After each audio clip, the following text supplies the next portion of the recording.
Good morning, it's Thursday, August the 13th, and you're watching AGORACOM Small Cap News TV. I'm your host, Paul Kandakos. AGORACOM TV is a daily, fast-paced show bringing the best press releases along with the halts at the open so that you can hopefully profit from them and potentially find your next great small cap investment. Folks, hopefully you're comfortable. You've got that comfortable chair because we got a lot of news to get through. It's actually a record. I've got 7 press releases to report on. It's earnings season, and I've got a ton of great news to report on. I've got 1 from the Canadian side. I got 6 from the U.S. side and 2 halts to report on in the second segment. So without any further ado, let's get down to it. Our lead story out of the Canadian side comes from a company called Banro Corporation. They trade on the TSX, that's the big board, under the symbol BAA. They also trade on the New York Stock Exchange, AMEX, also under the symbol BAA. It's a junior gold producer, so you'll want to sit up and listen to this one if you like gold. The company is announcing that they've acquired a refurbished process plant to expedite production at Twangiza. Now, I've got some details which include that they've entered into an agreement to purchase a refurbished gold processing plant capable of achieving a throughput capacity of 1.3 million tons per annum. It is estimated that the annual production from this first phase plant will be between 80,000 and 110,000 ounces of gold with a total operation cash cost of approximately or less than $400 per ounce, so very respectable costs. The company estimates the capital cost for phase 1 of the project will be approximately $145 million. Now, the important part here, the updated feasibility study of the Twangiza project, which was announced just last month or a couple months ago, June 8th, 2009, indicated full production at the Twangiza project to be in excess of 300,000 ounces of gold per annum based on current resources. So if you like gold companies, this is one you might want to take a look at. Banro is a Canadian-based gold exploration company focused on the development of 4 major wholly owned gold projects, each with mining licenses. The company's last at $225, a high of $479, low of 80 cents, and a market cap of approximately $238 million. Disclaimer time, they aren't a AGORACOM client. However, as always, the news stands on its own 2 feet. If you're a gold bug, take a look at that company. Moving on, our next company, Alliance Health Card Inc. trades on the bulletin board under the symbol ALHC. Like I mentioned, we got a ton of earnings to go through, so this is the first one of the 6. We've got third quarter results coming from the company. Revenues increased $14 million to $14 million, up from $5 million in the previous year's similar period. Net income was $862,000 or 4 cents per diluted share compared to net income in the prior year of $530,000. Once again, I don't know if I'd mentioned this, it's Alliance Health Card, trades on the bulletin board under the symbol ALHC. A little bit about the company. They're a membership and insurance marketing company with 3 complementary distribution channels offering multiple opportunities for growth. Company's last at 52, high of $1.20, low of 30 cents, and a market cap of $11 million. Moving on to our next one. Global Med Technologies trades on the bulletin board under the symbol GLOB.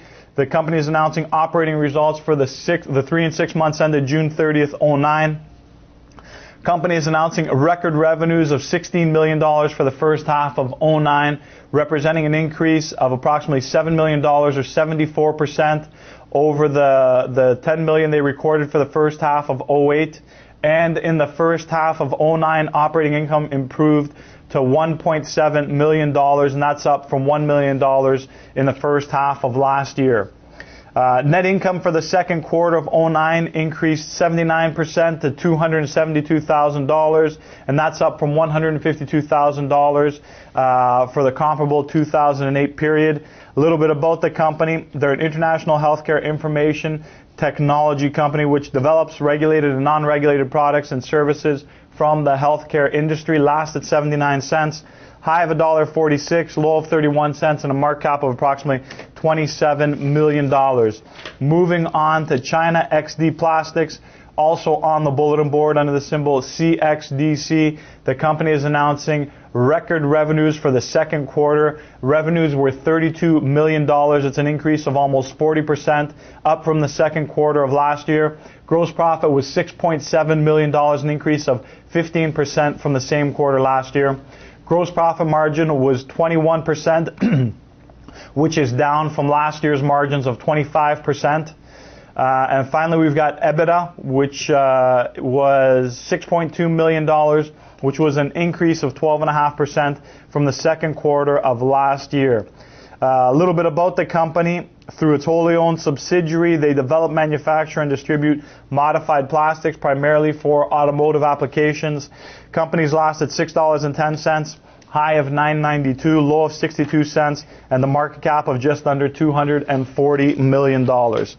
Moving on to our next one, ZAGG. They trade on the bulletin board under the symbol ZAGG. Company is reporting again second quarter results for 2009. Company is announcing that net sales for the quarter were approximately $9.2 million, which represents an increase of 236% compared to net sales of $2.7 million for the quarter ended June 30th last year. Gross profit for the quarter ended June 30th this year was $5.5 million, or 60% of sales, compared to $2.2 million, or 74% of sales in the quarter ended last year. A little bit about the company. They design, manufacture, and distribute protective clear coverings and accessories for consumer electronic and handheld devices. Last at $7.17, high of $7.91, low of 60 cents, and a market cap of $1.42. More bulletin board financial results. We got China Energy Recovery, trades on the bulletin board under the symbol CGYV. Again, second quarter 2009 results. Financial results for the second quarter. We've got revenues for the second quarter increased to $7.6 million, up 34%. From $5.7 million of last year. Gross profit increased by 84% to $1.6 million, and net income increased to $800,000 for the second quarter as compared to a net loss of $200,000 for the same period last year. A little bit about the company. They design, manufacture, and install waste heat energy recovery systems which provide facilities with greater energy efficiency. Last at $1.37. High of $10, low of 82 cents, and a market cap of approximately $41 million.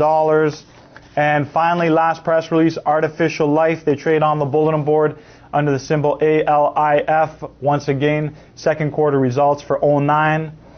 They're reporting that these are their highest quarterly revenues in the company's history. Revenues for the quarter were $7.5 million compared to $5.5 for the same period last year. Gross margin for the quarter was $6.5 million as compared to $4.8 million for the same period last year. And finally, net income was $2.7 million compared to net income of $2.7 million for the same period last year. Company is a full service provider of mobile broadband, 3G technology, mobile participation, TV, mobile gaming content, and business applications. Last at 85 cents. High of $1.82, low of 54 cents, and the market cap of approximately $40 million. Now, folks, after going through all these press releases, all these companies have tremendous earnings. They've got tremendous revenues. What global recession? Hard to believe that we are in a recession. Let's see what we got. We got some halts for you. Last two before we wrap up the show. Diamondex Resources trades on the TSX under the symbol DSP. They've been halted pending news. And finally, Triax Minerals Corp on the TSX Venture under the symbol TXM. They've also been halted pending news. That was a bit of a marathon show, but thanks for listening in. Thanks for staying right to the end. We had some great press releases. Make sure to join us again tomorrow. We've got some more great press releases and halts in the AM for you.